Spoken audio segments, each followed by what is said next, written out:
Irish நாட்டில் பிறந்து இந்திய நாட்டுக்காக தன்னை அர்ப்பணித்தவர், விவேகானந்தா அவர்களின் சீடர், பெண் கல்விக்காக போராடியவர், தேசிய விழிப்புணர்வை உருவாக்கியவர் சிஸ்டர் நிவேதிதா மறைந்த தினம் இன்று. இந்த மாதிரி சுதந்திர போராட்ட தியாகிகள் பத்தின வரலாறு தெரிஞ்சுக்கிறதுக்கு பிக் பேங் பவன் சேனலை சப்ஸ்கிரைப் பண்ணிக்கோங்க.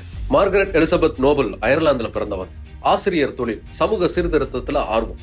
அப்படி இருந்தவங்களுக்கு 1895 லண்டன்ல சுவாமி விவேகானந்தாவை சந்திக்கக்கூடிய வாய்ப்பு கிடைச்சது. அதுவே அவருடைய வாழ்க்கையை மாத்தி போட்டுச்சு. விவேகானந்தாவுடைய அறைகூவலை ஏற்று 1898 இந்தியாவுக்கு வந்தார். இந்து மதத்திற்கு மாறி சிஸ்டர் நிவேதிதா அப்படிங்கிற அடைமொழியோட புது அடையாளத்தை உருவாக்கிக்கிட்டார். அந்த நொடியிலிருந்து இந்தியாவுக்காகவும் இந்திய மக்களுக்காகவும் தன்னை முழுமையாய் அர்ப்பணித்தவர் சிஸ்டர் நிவேதிதா. ஏழையாகவும் சமூக படிநிலையில ஒடுக்கப்பட்டிருக்கக்கூடிய மக்களுக்காகவும் பள்ளிகளை தொடங்கி அவங்களுக்கான கல்விகளுக்கான வாசலை திறந்து விட்டார். அதன் பின் அரசியல்ல சேர்ந்து இந்திய நேஷனல் காங்கிரசின் கொள்கைகளை ஊராக கொண்டு போய் சேர்த்தவர் சிஸ்டர் நிவேதிதா.